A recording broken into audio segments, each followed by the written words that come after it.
गणपतये नमः। ऐं सरस्वत्यै नमः। क्रीं क्रीं महाकालिकाय नमः। द्रां दत्तात्रेयाय नमः। श्रीराम जय राम जय जय राम रामाय नमः। ओं नमः शिवाय शिवाय गुरवे नमः। ओं नमो भगवते मेधा दक्षिणामूर्ते मह्यं मेधां प्रज्ञां प्रयच्छ स्वाहा। क्लीं कृष्णाय गोविन्दाय गोपीजनवल्लभाय श्रीकृष्णपरब्रह्मणे परञ्ज्योतिषे नमो नमः। मातृभ्यो पितृभ्यो ऋषिभ्यो गुरुभ्यो नमो नमः। आचार्यदेवेभ्यो नमो नमः। जय गुरुदत्तात्रेय नमः। गायत्री पరంబికాయ నమః। యూట్యూబ్ ప్రేక్షకులకు అందరికీ కూడా నమస్కారం అండి. నేను పాలపర్తి గురునాథాశ్రమ జ్యోతిష్యం వాస్తు సిద్ధాంతిని మీకంతా కూడా ఈ యొక్క గ్రహ గోచార ప్రకారంగా నవగ్రహాల యొక్క కలియిక వాటి ప్రభావం అంతా కూడా నవగ్రహ దేవతల యొక్క అనుగ్రహం అంతా కూడా 2026 సంవత్సర ఫలితాల్లో భాగంగా ప్రధానంగా 2026 ఆంగ్ల సంవత్సర ఫలితాల్లో భాగంగా జనవరి నుంచి డిసెంబర్ దాకా ప్రధానమైన గ్రహాలంతా కూడా శుక్రుడు బృహస్పతి శుభగ్రహాలంతా కూడా ఏ రాశి వాళ్ళకి యోగిస్తాయి, ప్రధానంగా శుభ కార్యక్రమాలు మీ గృహంలో అంతా కూడా నెరవేరడానికి ఎటువంటి పరిష్కారాలంతా కూడా ఆచరించాలి. ప్రధానంగా గృహయోగము మరియు భూసంపద, స్థిరాస్తి మరియు వివాహాది శుభకార్యాలు, ఇటువంటి శుభకార్యాల కోసం శుక్రుడు బృహస్పతి యొక్క అనుగ్రహం ఏ రకంగా లభిస్తూ ఉంటుంది, ఏ రాశి వాళ్ళకంతా కూడా వివాహాది శుభకార్యాలు అత్యంత యోగకరంగా ఉన్నాయని విశేషంగా చెప్పడం కూడా జరుగుతుంది.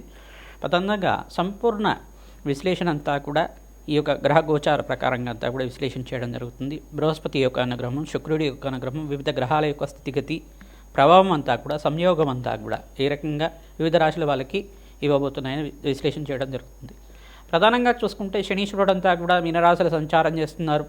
ప్రధానంగా రాహు అంతా కూడా కుంభరాశులు సంచారం చేయడం, ఏప్రిల్ 14 తర్వాత వక్రగతి పొందుతుంటారు. కేతు అంతా కూడా సింహరాశి సంచారం చేయడం. ప్రధానంగా బృహస్పతి అంతా కూడా చూసుకుంటే మిథున రాశిలో జూన్ 14 దాకా మిథున రాశిలో సంచారం చేస్తుంటారు. జూన్ 14 తర్వాత కర్కాటక రాశిలో అంతా కూడా ఉచ్చస్థానాన్ని పొంది అక్కడ సంవత్సర కాలం వరకు సంచారం అనేది జరుగుతుంటుంది. ప్రధానంగా చూసుకుంటే బృహస్పతి ఉచ్చస్థానంలో సంచారం అత్యంత యోగకరంగా శుభమైన ఫలితాలు ఇవ్వడానికి వివిధ రాశుల వాళ్ళకి యోగకరంగా ఉంటుంది. ప్రధానంగా ఇక్కడ చూసుకుంటే శుక్రుడంతా కూడా జనవరి 10వ తారీఖు నుంచి అంతా కూడా చూసుకుంటే ధనుస్సు రాశిలో అంతా కూడా ప్రవేశం చేసిన శుక్రుడు మరియు రవి భగవానుడు, అంగారకుడు, బుధుడు అంతా కూడా చతుర్గ్రహ కూటమితోటి బుధాదిత్య యోగంతో బుధుడు శుక్రుడు కలియకతోటి అంతా కూడా ధనుసు రాశిలో ప్రవేశం చేసి సూర్య భగవానుడు అంతా కూడా జనవరి 15వ తారీఖు రోజున మకర రాశిలో ప్రవేశం చేయడం, మకర సంక్రమణం జరుగుతూ ఉంటుంది. ప్రతి 30 రోజులకు ఒకసారి సూర్యగ్రహం అంతా కూడా మారుతూ ఉంటుంది. వివిధ గ్రహాలంతా కూడా మారుతూ ఉండడం వల్ల ప్రధానంగా సూర్య భగవానుడు, బుధుడు, శుక్రుడు అంతా కూడా ప్రతి మాసంలో అంతా కూడా మారుతూ ఉంటారు. వివిధ స్థానాల్లో అంతా కూడా మారుతూ ఉంటారు. వాటి ప్రభావం అంతా కూడా విశ్లేషణ చేయడం జరుగుతుంది. గ్రహస్థితి అంతా కూడా ఈ రకంగా ఉంది. ఏప్రిల్ 14 నుంచి ఈ యొక్క రాహుకేతులంతా కూడా వక్రగతి అంతా కూడా సంచారం జరుగుతుంటుంది. ప్రధానంగా బృహస్పతి అనుగ్రహం అంతా కూడా శుభ పరిణామాలంతా కూడా సంపూర్ణ విశ్లేషణ అంతా కూడా చేయడం జరుగుతుంది. ఏ వ్యాపారస్తులకంతా కూడా యోగకరంగా ఉంది. ప్రధానంగా ఆర్థిక మీకంతా కూడా ఫైనాన్షియల్ గ్రోత్ కలగడానికి, ప్రధానంగా ఆర్థికంగా మీకంతా కూడా ధనాదాయం పెరగడానికి, ధనలాభాలు సిద్ధించడానికి, వ్యాపారంలో లాభాలు సిద్ధించడానికి, ఆర్థికంగా అభివృద్ధి కలిగి రావడానికి మీకంతా కూడా కులదేవత ఆరాధన శ్రేష్టంగా చెప్పడం జరుగుతుంది. ఎవరైతే కనుక కులదేవత ఆరాధన విశేషంగా చేసుకుంటుంటారో మేషాది ద్వాదశ రాశుల వాళ్ళు విశేషంగా మీకంతా కూడా అత్యంత అనుకూలంగా అష్టేశ్వర ప్రాప్తి రావడానికి ఆస్కారం ఉంటుంది. గోచార చక్రవశాత్తు చూసుకుంటే మీకంతా కూడా దత్తనాడి ప్రకారంగా ఈ యొక్క ప్రశ్నారూఢ జాతకం ప్రకారంగా గోచార చక్రవశాత్కంతా కూడా వివిధ రాశుల వాళ్ళకి ఈ యొక్క గ్రహస్థితి ప్రభావం ఈ రకంగా ఉంది.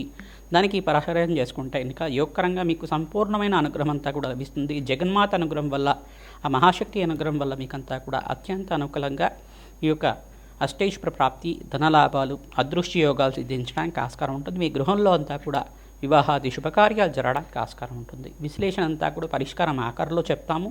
మేము చెప్పే పరిహారం అంతా కూడా మీరు ఆచరిస్తే కనుక అత్యంత రాజయోగం సిద్ధించడానికి, విపరీత రాజయోగము, ధనప్రాప్తి, అదృశ్యయోగము, మహాలక్ష్మి స్థిరనివాసంగా ఉండడానికి, అష్టైశ్వర ప్రాప్తి కలగడానికి, వ్యాపారంలో అభివృద్ధి, ఉద్యోగంలో మార్పు, స్థానచలనం, గృహయోగం సిద్ధించడానికి ఆస్కారం ఉంటుంది.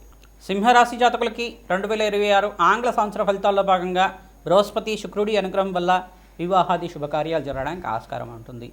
గృహయోగం సిద్ధి రావడానికి ఆస్కారం ఉంటుంది. శనీశ్వరుడికి జపహోమాది కార్యక్రమాలు, రాహుకి, సూర్యభగవానుడికి, శుక్రుడికి, అంగారకుడికి జపహోమాది కార్యక్రమాలు ఆచరించాలి. ప్రథమార్థంలో కన్నా ద్వితీయార్థంలో మీకు అధిక రాబడి సిద్ధించడానికి ఆస్కారం ఉంటుంది. ప్రధానంగా ఇక్కడ చూసుకుంటే సూర్యభగవానుడంతా కూడా ఇక్కడ మకర రాశిలో ప్రవేశం చేస్తున్నారు. జనవరి 15వ తారీఖు నుంచి మనకంతా కూడా ప్రవేశం చేయడం జరుగుతుంది. చతుర్గ్రహ కూటమితోటి ప్రవేశం చేయడం, మరియు ఇక్కడ చూసుకుంటే శుక్రుడు అంగారకుడు ఉచ్చస్థానంలో సంచారం చేయడం మీకంతా కూడా ఇక్కడ యోగకరంగా మారడానికి ఆస్కారం ఉంటుంది. అంగారకుడు ఉచ్చస్థానంలో మారేటప్పుడు మీకంతా కూడా యోగకరంగా మారుతుంది. మరియు ఇక్కడ చూసుకుంటే వివాహాది శుభకార్యాలు జరగడానికి అత్యంత అనుకూలంగా సిద్ధించడానికి ఆస్కారం ఉంటుంది. ఏకాదశ స్థానంలో బృహస్పతి సంచారం, మరియు ఇక్కడ చూసుకుంటే మరి బృహస్పతి ఉచ్చస్థానంలో సంచారం చేయడం వల్ల వివాహాది శుభకార్యాలు సిద్ధించడానికి ఆస్కారం ఉంటుంది. గురుకటాక్షం గురుబలం అంతా కూడా యోగకరంగా ఉంటుంది. మంచి శుభమైన పరిణామాలంతా చూడడానికి శుభ కార్యక్రమాలు, వివాహాది శుభ కార్యక్రమాలు కానీ, బంధుమిత్రుల యొక్క సహాయ సహకారాలు లభించడానికి కానీ, వ్యాపారంలో అభివృద్ధి కలగడానికి కానీ, గృహయోగం సిద్ధించడానికి కానీ, భూసంపద సిద్ధించడానికి కానీ, భూమిలో కొండం కానీ అమ్మడం కానీ విశేషంగా సిద్ధించడానికి ఆస్కారం ఉంటుంది.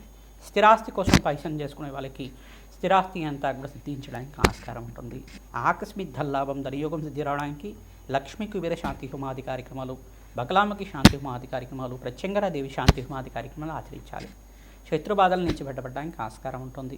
ప్రధానంగా దత్తాత్రేయ శాంతి హోమాది కార్యక్రమాలు ఆచరించడం వాళ్ళకి మంచి శుభమైన పరిణామాలంతా కూడా చూస్తుంటారు. రాజకీయంగా పదవి సిద్ధించడానికి, ఉన్నతమైన పదవి కోసం రాజశ్యామల హోమాది కార్యక్రమాలంతా కూడా సిద్ధించడానికి ఆస్కారం ఉంటుంది. ప్రధానంగా దత్తాత్రేయాయ శరణమమ్మ, దత్తాత్రేయాయ స్మరణమాత్రేణ సంతుష్టాయ నమః ఈ నామాలని ప్రతినిత్యం కూడా జప అంతా కూడా చేసుకుంటూ ఉండడం వల్ల నామస్మరణ మాత్రం చేత దత్తాత్రేయ స్వామివారి అనుగ్రహం సిద్ధిస్తూ ఉంటుంది. వివాహాది శుభకార్యాలు సిద్ధిరవడానికి ఆస్కారం ఉంటుంది. మంచి శుభవార్తలంతా కూడా వినడానికి ఆస్కారం ఉంటుంది. జనవరి నుంచి ఏప్రిల్ దాకా స్వల్పమైన మిశ్రమైన ఫలితాలు చూస్తుంటారు. మరియు ఇక్కడ చూసుకుంటే మే 15వ తారీఖు నుంచి ఆగస్టు 25వ తారీఖు దాకా మంచి శుభమైన కాలంగా చెప్పడం జరుగుతుంది. అత్యంత అనుకూలంగా వ్యాపారంలో అభివృద్ధి సిద్ధించడం కానీ, ఉద్యోగంలో మార్పు సిద్ధించడం కానీ, నూతన ఉద్యోగాల కోసం ప్రయత్నం చేసుకునే వాళ్ళకి మంచి నూతనమైన ఉద్యోగాలు సిద్ధించడం కానీ, ప్రమోషన్ సిద్ధి రావడం కానీ, పేరు ప్రఖ్యాతలు గణించడం కానీ ఆస్కారం ఉంటుంది. ప్రధానంగా పుణ్యక్షేత్ర దర్శనంలో భాగంగా గురుకటాక్షం కోసం ప్రతినిత్యం కూడా మీ జన్మజాతకంలో బృహస్పతి కనుక బలహీనంగా ఉంటే ప్రతినిత్యం కూడా మీరు ఏం చేయాలంటే దత్తాత్రేయ పుణ్యక్షేత్రాల దర్శనం చేసుకోండి, మంచి ఫలితాలు పొందుతారు. దత్తాత్రేయాయ శరణం మమ అనే నామాన్ని ప్రతినిత్యం కూడా చేస్తుండండి. మంచి శుభమైన వార్తలు వినడానికి ఆస్కారం ఉంటుంది. శ్రీమాత్రే నమః. 2026 ఆంగ్ల సంవత్సర ఫలితాల్లో భాగంగా మేషాది ద్వాదశ రాశుల వాళ్ళు ప్రతినిత్యం కూడా ఈ పరిష్కారం ఆచరిస్తే కనుక రాజయోగం సిద్ధిస్తుంది. 5 గ్రహాలు 6 గ్రహాలంతా కూడా రాజయోగం కలుగుతున్నాయి. ప్రధానంగా చూసుకుంటే మకర రాశి జాతకులకి ఈ సంవత్సరం అంతా కూడా రాజయోగంగా చెప్పడం జరుగుతుంది. ప్రధానంగా వృషభ రాశి జాతకులకు కూడా ద్వితీయార్థంలో అంటే జూన్ 14 తర్వాత రాజయోగంగా చెప్పడం జరుగుతుంది. ఇక్కడ ధనుస్సు రాశి జాతకులకు కూడా మంచి రాజయోగంగా చెప్పడం జరుగుతుంది.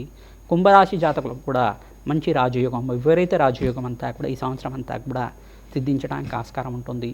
ఇక్కడ ప్రధానంగా చూసుకుంటే కన్యారాశి జాతకులకు కూడా మీకంతా కూడా రాజయోగంగా చెప్పడం జరుగుతుంది. ప్రధానంగా మిథున రాశి జాతకులకంతా కూడా బృహస్పతి రాశిలో సంచారం చేస్తున్నారు కావున మీకు కూడా రాజయోగంగా చెప్పడం జరుగుతుంది. ఈ గ్రహాలంతా కూడా విపరీత రాజయోగం అంతా కూడా ఈ సంవత్సరం సిద్ధిస్తున్నాయి. ఈ గ్రహాలకి ప్రధానంగా బృహస్పతి యొక్క సంచారం అంతా కూడా 5 రాశులకి, ప్రధానంగా 5-6 రాశులకి, మిథున రాశి, ప్రధానంగా కర్కాటక రాశి జాతకులకు కూడా విపరీత రాజయోగం అంతా కూడా జూన్ 14వ తారీఖు తర్వాత సిద్ధించడానికి ఆస్కారం ఉంటుంది. మిథున రాశి, కర్కాటక రాశి, తర్వాత కన్యా రాశి, తర్వాత ఇక్కడ చూసుకుంటే తులారాశి జాతకులకు కానీ, ధనుసు రాశి జాతకులకు కానీ, ప్రధాన మకర రాశి జాతకులకు కానీ, కుంభరాశి జాతకులకు కానీ ఈ సంవత్సరం అంతా కూడా ప్రథమార్థంలో కన్నా ద్వితీయార్థంలో విపరీత రాజయోగం సిద్ధి రావడానికి ఆస్కారం ఉంటుంది. విశేషంగా నవగ్రహాలకంతా కూడా ప్రదక్షిణాలు చేసుకోవడం వల్ల, మేషాది ద్వాదశ రాశుల వాళ్ళు అన్నదానం చేయడం వల్ల ఈ సంవత్సరం అంతా కూడా అష్టైశ్వర ప్రాప్తి కలుగుతుంది. ప్రధానంగా శనీశ్వరుడికి, అంగారకుడికి, బృహస్పతికి, శుక్రుడికి, రాహువుకి, సూర్య భగవానుడికి, అన్ని గ్రహాలకి ప్రధానంగా ఈ గ్రహాలే ప్రధానంగా ఉంటాయి కావున ఈ గ్రహాలకి మేషాది ద్వాదశ రాశి వాళ్ళు జపము, హోమాది కార్యక్రమాలు ఆచరించుకోవడం, ఆ గ్రహాలకి ప్రీతికరంగా దానాలంతా కూడా చేసుకోవడం వల్ల, వేద బ్రాహ్మణత్వంతో మూలవంత సహితంగా యజ్ఞాధికరతలు ఆచరించడం వల్ల, విశేషమైన హోమాలంతా కూడా ఆచరించడం వల్ల అష్టైశ్వర ప్రాప్తి కలుగుతుంది. విశేషమైన ధనప్రాప్తి లభిస్తూ ఉంటుంది. వివాహం కాని వాళ్ళకి వివాహాది కార్యక్రమాలు జరగడానికి ఆస్కారం ఉంటుంది. వంశాభివృద్ధి కలుగుతుంది. అష్టైశ్వర ప్రాప్తి కలుగుతుంది. ప్రతినిత్యం కూడా అమ్మవారి ఆరాధన చేయండి. ఖడ్గమాల స్తోత్రాన్ని పఠనం చేసుకోండి. సుబ్రహ్మణ్య కవచాన్ని అంతా కూడా వేద బ్రాహ్మణత్వంతో పారాయణం చేయించండి. మంచి కార్యసిద్ధి కలుగుతుంది. శ్రీమాత్రే నమః.